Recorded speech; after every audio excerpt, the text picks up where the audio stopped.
All right, greetings, Folkeroos, and welcome to week one of the Amazing Haley's quest to 1600. This is where I kind of go through my week in chess, my struggles, my successes, my failures, my various exploits on the 64 squares. And my goal, of course, being to make it to the rating of 1600 by the end of 2023. And let's be honest, I'm going to be honest with you guys. This week was rough. This week, I don't know what's happening with me, but I've been going on like a pretty nasty losing streak for a couple days. So y'all are going to get to share my suffering with me as we look through these two games. This first one right here that I have is from me on April 10th, which was, I think, Monday, going up against this some random Patzer guy, 1532. I'm on the black pieces, and already we go into relatively unfamiliar territory for me as white plays the move knight to f3, which is the first move of what's called the ready opening. And the ready opening is an interesting opening because it's very transpositional. And what that means is that it can change into a very large amount of different openings, like depending on what moves both sides play. Like there's very few lines that are just like the pure ready system. Like for example, in this game, after only two moves, we transpose into the queen's gambit, or the queen's pawn opening symmetrical variation. And after three moves, we transpose into the pseudo Catalan variation, where white plays this move g3, intending to fianchetto and go with this sort of development scheme. And the reason this is called the pseudo-Catalan, by the way, is because there is an opening called the Catalan system, which normally comes out through this move order, like d4, c4, and black plays e6, and now white goes g3. But since white hasn't played c4, it's called the pseudo-Catalan. And we get this. So I know that in the Catalan system, this queen's gambit declined pawn structure is sort of the best option to go with, so that's what I go for. Like if you're confused, like the queen's gambit declined like this kind of d5 e6 pawn structure, which is what I go for in this game. But it's a little bit suboptimal because what you should do against this particular variation is before white has a chance to develop their bishop to d2, you should just immediately punish them for not playing c4 and attack the integrity of their center like this. But I did that a little bit later. I didn't do that now, but, you know, we're in the learning process, and now I know that's the best thing to do against this line. So bishop g2, and I make a pretty interesting decision here, if I'm not going to lie. I play knight b to d7, which just kind of shocks me, because in these kind of openings, you want to play the move c5 and then put the knight behind it and maybe play queen b6 with the intent of applying pressure onto the pawn that white put on d4. But when you play knight b to d7, that sort of takes the sting out of c5. Like, sure, it's now supported by two pieces, but the fact that it's supported never meant anything. You play c5, even in the queen's gambit when it's not protected by anything, to challenge the integrity of your opponent's center. Like, I don't know what I was thinking. But anyway, white reacts as if I had played c5 and plays c3. So I just go bishop to e7. We both castle, and it's a relatively even game.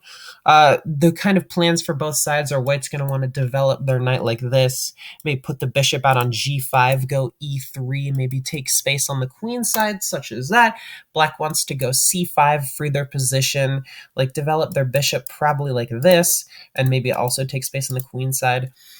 But white kind of goes away from that plan already and plays the move b3, which made me ask a lot of questions, because b3 just doesn't make any sense. Like when you play d4 structures, a lot of the time you have this c4 pawn out that's normally on c4 without any supporters, and it's meant to be a challenge to the center, as if I said before. And if it gets taken, then black loses control of a lot of the centers. So b3 just doesn't really make any sense to support this or this, because if you wanted to push either of those pawns forward, you could have just done it on this move. Like, I'm sure c4 was an okay move just on its own, and a4 was an okay move on its own. Because, and how do I know that that's white's plan, by the way? Because the next move after this, we have this exchange in the center here. I drop back and attack this pawn. And what I was expecting here was obviously for white to play f4, protecting this pawn and getting the connect 4. But white says to me, they prove to me why they played the move b3, and they play a4. Just grabbing space on the queen side is something that white want to do, but they grab space in like probably the worst possible way, because I just literally take the pawn in the center for free, and these pawns are going to become weak later in the game. Like, I honestly don't, like, look at this center that I have and this knight. Like, their only asset in the position is this bishop, which is being blocked by the pawn right now, and they just pushed all these pawns with nothing to show for it. So let's see how they go about the rest of this game. Knight to d2. This is what they wanted to do in the first place. I don't know why they couldn't have just played knight d2 without committing these pawns forward for zero reason. But don't worry, I'm going to also make some mistakes in this game. It's not like I'm ragging on my opponent only. So bishop d7, the point of this is to go bishop c6 and counteract the Catalan bishop. Knight to f3, and I thought for a little bit here. I didn't really like the idea of going here and taking this square away from my bishop. And I didn't like the idea of going to g6 because my knight has no future from that square. The only square it can go to from there is h8, and obviously that's not what I want. So I take it off the board, I trade the knights, and I kind of make this bishop like a target for pawns and expansion in the center. Which is good for me. This is why black's position is better, because I'm up a pawn, this bishop is a target, these pawns are overextended, and I just have like a good structure. So this game should be easy for me, right?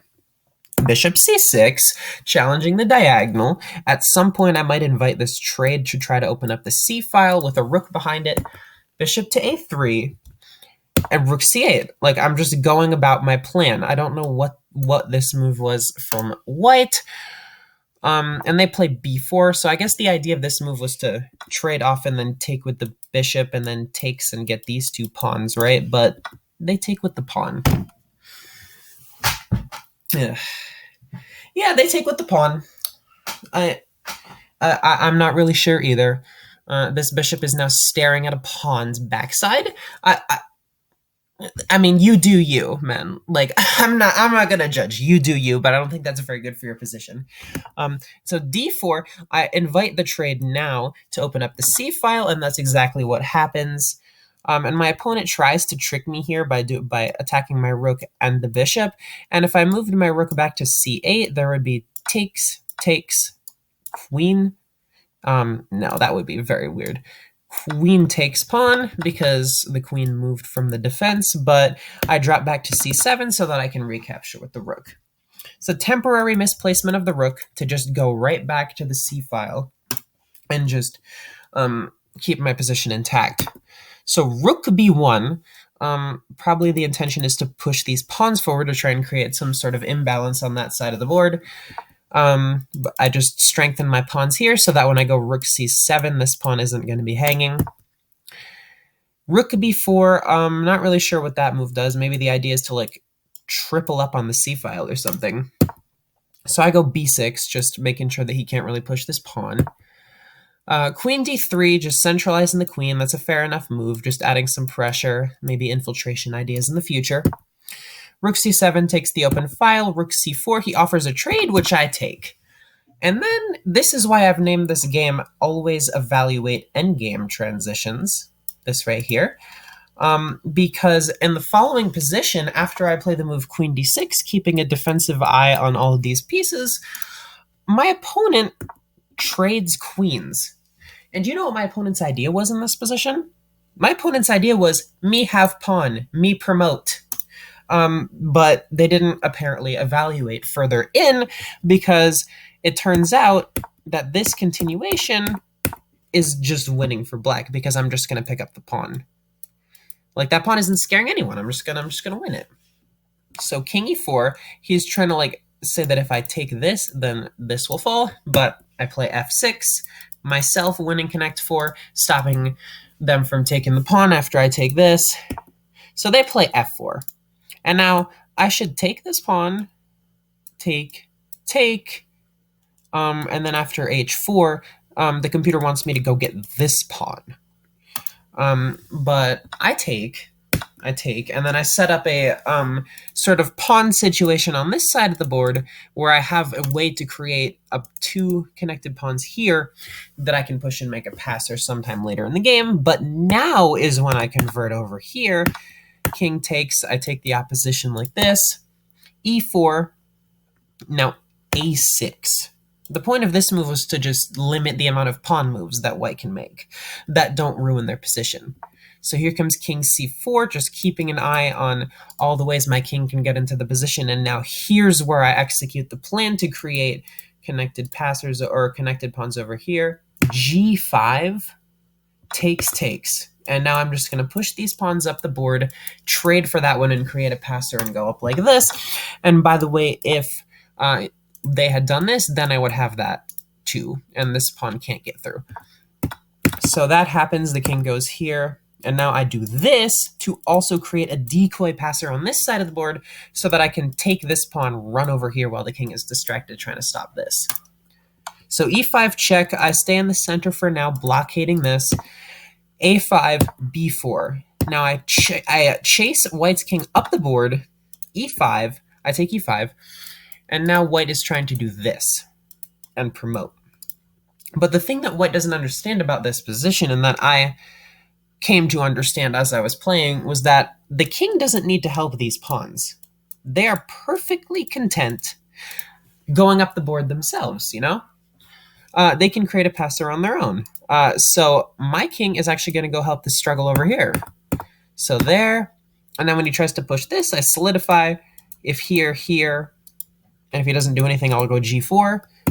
So king d4, and this at this point is where my opponent resigned, because I was going to play the move not here, which is also winning, but the best move is pawn to g4.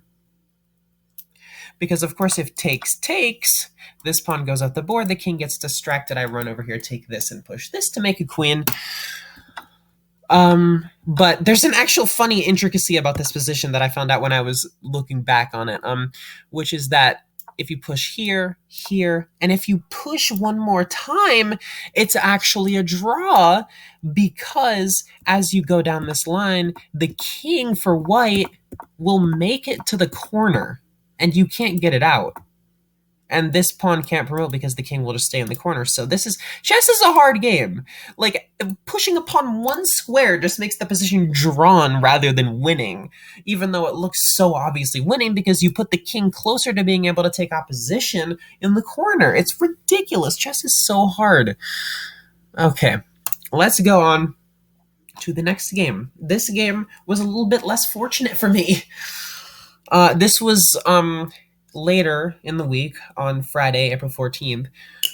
And as you can see, my rating throughout the week really wasn't doing so hot. Like, I'm now sitting at a cool 14-19, and I'm playing a 14-41. So my quest to 1600 is looking to be definitely a few more weeks long. So without further ado, let's get going on this one. So we get off to start in the French defense. The good old French defense is not one of my favorites because I just don't like the situations that can sometimes happen where black just builds up all this queenside pressure against my center, and just like quickly developing in a normal way can sometimes lead you into trouble. Like, I'm not really too comfortable in this opening, and I was kind of scared of going into like a mainline advance, which made me really happy when my opponent busted out the move queen to h4.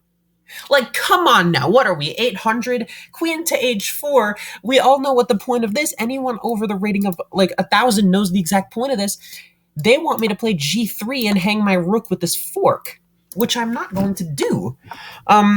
So I play the move knight c3, and then my opponent is like, hey, I'm going to trick them with this, so that if they play knight f3, I will take with check, and then take with check again. but I'm a little bit too sharp for them, and I play bishop to d3, and now takes. This pawn is guarded, and knight f3 is on the way. So they play b6, just doing pretty much nothing. I mean, maybe they want to like increase the pressure on this pawn here. So I go knight f3, queen g4, and I have a choice of moves here. I could, I mean, I actually don't really have too much of a choice of moves here because h3 doesn't work because queen takes g2.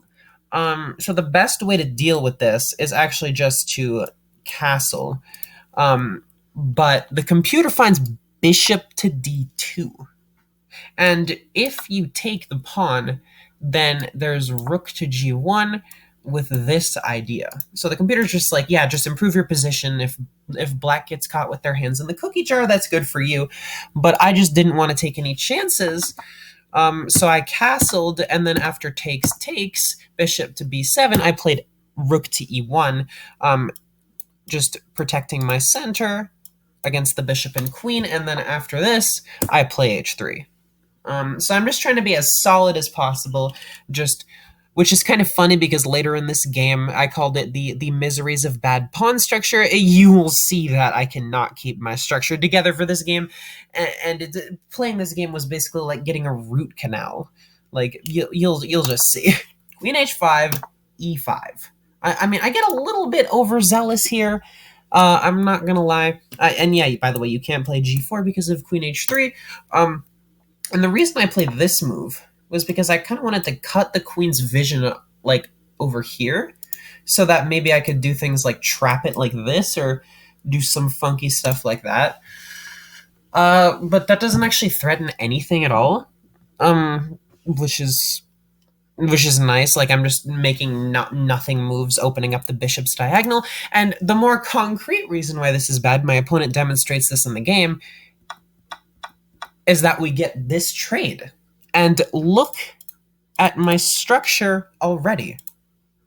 Just look at this. My only good pawn structure is this connect 3, which can be like undermined by this like f6, and then I will have like literally 4 pawn islands that are just eligible to get picked off very soon. So this game quickly goes downhill for me. Like you see, it's even now, but it's not going to be even for too much longer. You know, like 97. And I just play here, just keeping an eye on this rook. You can't really do this. Well, I guess you could. You could play knight b to d6, but then I would take, and I guess that pawn could become a weakness. But obviously the most accurate move here is d5, which I don't know what was going on with me in this game, because I'm supposed to be a 1400, but I made the move bishop to e4. I'm like, me attack rook, me get tempo, improve bishop position, me good. But just d5. And my opponent doesn't play it, and then I make another terrible move, which is bishop to a3, which threatens this. But now my opponent... Wait, I thought he played D... He castles long. And I still don't really understand the danger. And I actually... This is funny. Oh, this game was so bad. Like, I now, after 2 freaking moves, see that d5 is really good for my opponent. So I play c4, clamping down on this, completely blundering the pawn on d4. And now I kind of play c3, like using my broken arm to slap black away. You know, that's kind of what's happening here. Like the reason white is so much losing here is because these pawns are just, how can you ever do anything with this structure? You cannot accomplish any sort of meaningful pawn breaks. You have to rely only on piece play. And I have to say, these bishops aren't really doing too much right now. These bishops, you know. So he just goes back. He's guarded. He's perfectly fine. ED6. And now, the funny thing is that at any point throughout these past like 5 moves, this trade would have been decent for me because this pawn becomes soft. But I choose a time to take so that it's adequately protected. This one's adequately protected. This is fine. It's hard to get to the base of this pawn chain. So black has like almost no pawn weaknesses. Unlike me, I have to say. So that's why black is really, really winning in this position. So rook e to d1, I just target the pawn. But now here comes d5. Black is like, you're not going to take that pawn. Take, drop the bishop back. I'm going to worsen your position more and more and more. Playing this game is not fun. I have to tell you, playing this game, trying to find a move every time that didn't just completely lose with this position was just absolutely awful. I don't wish it on my worst enemy. So knight to g6, and I was calculating this move for a while, but I didn't see anything after he went king b8. But the computer finds in this position bishop c1. Just to keep an eye on rotating over here at some point. You can't really do it like this, but this just gives the bishop much more scope for the future. Whereas here, it was just stopping the rook from coming here. It couldn't really come to any of these squares without being in danger. So bishop c1 just gives the bishop a lot more prospects for the future. But I go bishop to f5 check, chasing the king over there. Rook a to b1. My kind of idea was to go here and launch this pawn forward, but after this, the king could just go to c7 or something. But he plays knight e to g5, centralizing the knight, threatening f3. So I do the same thing that I did with the c pawns, I do with the f pawn. I use my broken arm to slap black's knight, but this time instead of going back, boom, it comes into the position, and I go there because if I went here, I would lose my bishop for free, like this. So I go here. He chases my bishop back, and I lose the bishop anyway, but I lose it in a trade rather than just for free. But this has actually worsened my pawn structure even more. It's just my pawns, they might as well not exist. The only thing my pawns are doing right now are stopping things. The only thing that I can hope to do with my pawns is to do this and break, or to do this and stop black from doing anything over here. But they're just going to be targets. They're just going to be very easily targetable because black has no other weaknesses that they have to worry about, so they can just focus on this, or this, or this, or this. There's so many weaknesses that black can target. h5, black's trying to just isolate these two pawns. King to g3, protecting. h4, I get in front of the pawn. Now f6, just whatever I do, they're probably going to take or lock it up. Nothing to be done. So I go rook to e1, and I set up this dubious exchange, getting my rook in here because I think that after this, I'm just going to get the pawn. But in my calculation, I forgot that they could just trade the rooks like this. And of course, me being down a pawn, I don't want to trade rooks. So I'm just like, me going to go over here. So d4, and I was kind of worried about this pawn becoming a passer or becoming super powerful, so I just traded off. And now here's where black really starts increasing the pressure on me. So rook a4, attacking the pawn. A3, attacking that pawn. I push it up to f3. Now that pawn gets doubled up on. My rooks have to drop back. Now, basically, all of my pieces are focused on just defending my pawns, and black can do whatever the hell they want.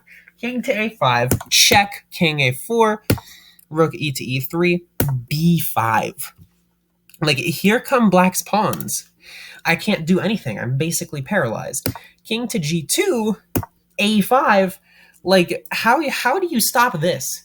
How do you stop that? I got news for you. You don't. So rook b to d3, and b4, and this pawn is going to become a passer. So king to f2, rook takes, king to f2, this just shows how mentally exhausting playing this game was for me, because I played king to f2 just walking myself directly into a pin. I was just really feeling the mental taxation of this game. King to e2, and now I allow a check that forces me to the back rank, and that pawn is just going to go, and there's literally nothing I can do to stop it. I go rook to e2, and black pulls one more brilliancy out of their cap.